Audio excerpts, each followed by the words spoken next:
Today I'm going to show you how we can turn this rusty gate sound into a vintage synth lead and other things like this.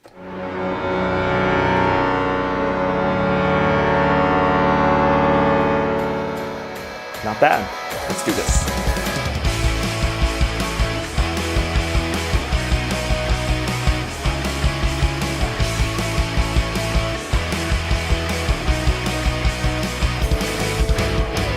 Hey everybody, it's Pat and welcome back to another video.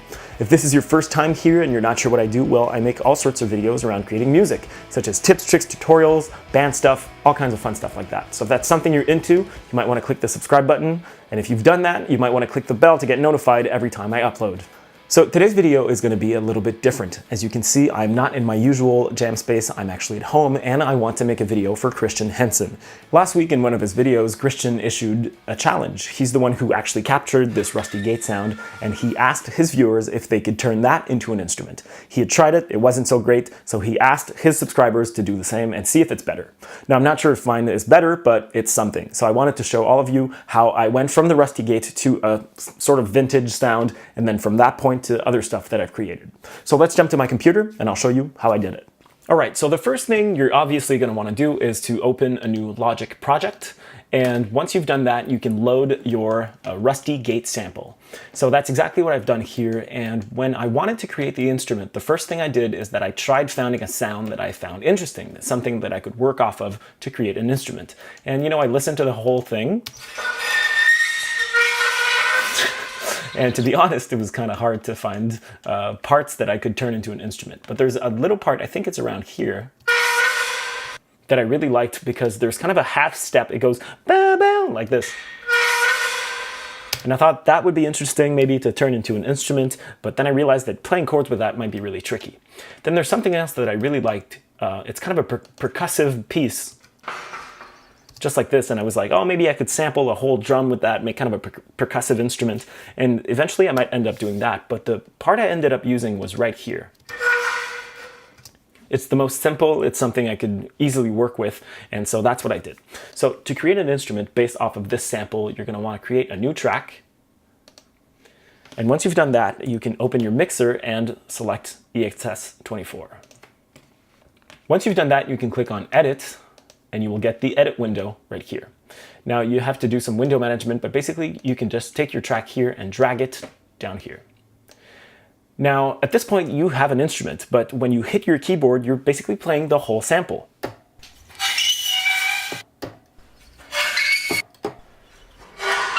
And to be honest, it doesn't sound great. So what you're going to want to do is edit your start and stop zones. So when you hit the key, when the sample starts, when you let it go, when it stops. So if you double click here on the name, you get the whole sample, and then you can choose where it starts and stops. So that's exactly what I did, and I went to the part that I like the most, which is around here, right there. And then when you let go of the key, it's going to stop right there. So right away you can hear that there's just, it kind of sounds like a flute or something like that.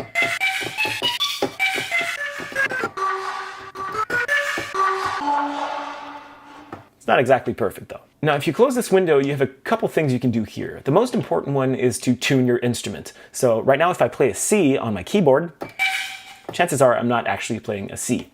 The other important thing is one shot. If I let go of the key, it's still going to play the whole sample, the whole area that I selected. If I uncheck this, when I let go of the key, the sample will stop. You see? So those are two important things to consider when you're creating a new instrument out of a sample. The first thing we're going to do is we're going to tune the instrument. So again, some window management, and we're going to go ahead and load up another instance of EXS24. And this time we're not going to do anything to it. And we're going to use this to tune our instrument. So if I click on the Record Enable button here, I'm going to play both instruments at once. So you can see that obviously we're not playing a C. So you can play around with the key, the chorus, and fine adjustments to get the right note.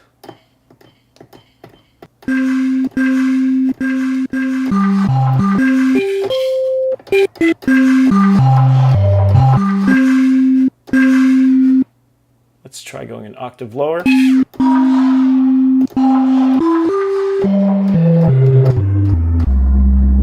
That's more like it. So we've got a, somewhat well-tuned instrument at this point. You can let go of just the basic wave here and you've got an instrument. So there's a couple more things I did to mine in order to get the sound that I wanted. If you go to View here and you click on Loop, you can actually loop the sound when you have your key pressed in. So that's exactly what I did. You're going to want to enable loop here by checking this box. Double click again to go to your sample, and then just go back to where you were, and then you're going to see something appear, which is this little zone here. So essentially what I did is that I dragged it to a very small portion of the sample. So right now, if I play a note, I'm just looping the whole thing, right? And what I ended up doing is just making this so short that you get this kind of weird glitchy sound. Even shorter. See what I mean? And you can really get some funky stuff. And I just played around until I got a sound that I could probably work with. So let's go to my original sound. I won't save this, and we'll see how it sounds. I'm going to open EXS24, and I've called it Retro Lead Raw. Raw because there are no effects to it. Let's delete this. This is what it sounds like.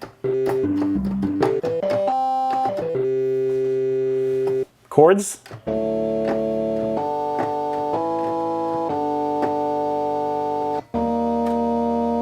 Minor chords. Maybe in the lower range.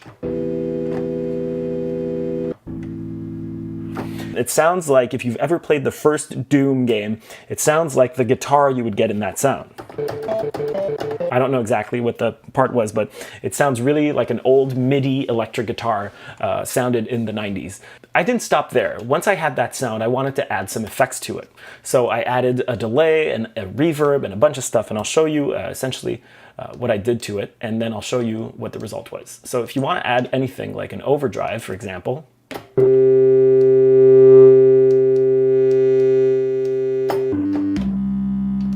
you can also add some reverb if you wanted. Also some EQ, because you can see that there's a kind of a weird, nasty harmonic that I don't like around here. So I removed that. You can do whatever else you want to it. Doesn't matter. And you can also add some delay if you want.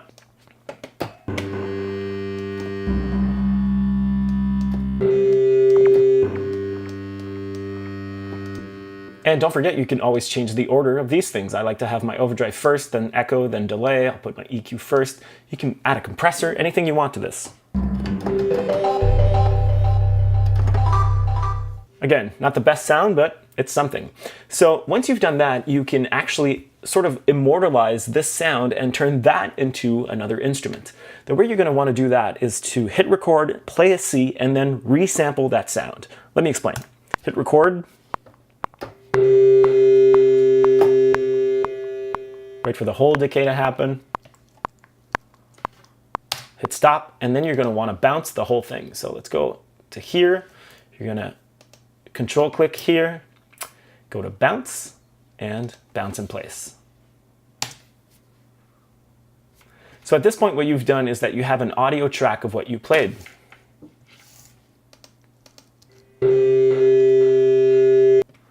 Now again, it's not perfect, but you can drag it here and you'll get the whole decay.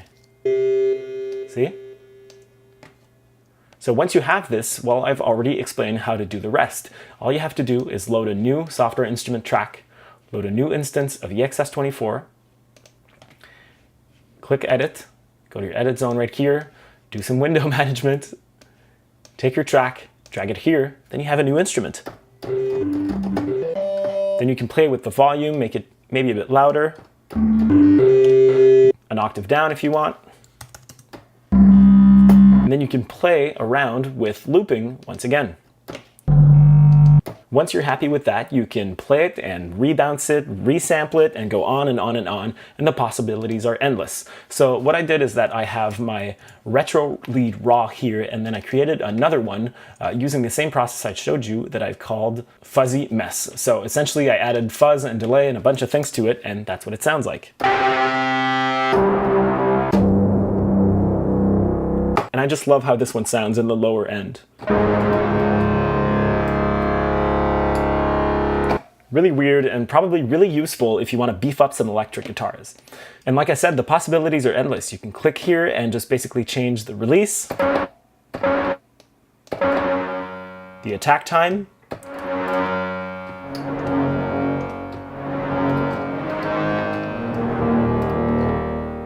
add more effects, play it, bounce it, resample it, and it just goes on and on. So that is essentially how I went from Christian's rusty gate sound to first a sort of weird vintage doom sounding electric guitar sound, and then to a pad that you could possibly use when you're writing music. And it's kind of mind-blowing how you can go from a sound that's seemingly impossible to work with to something you could possibly use when you're writing music. All that with a couple steps like I showed you. I hope you liked the video and you found it useful. If you did, don't be afraid to leave a like on your way out. Maybe subscribe if you haven't already. Here's some more videos from me to watch. Thanks for watching this one, and I'll see you next time. Cheers.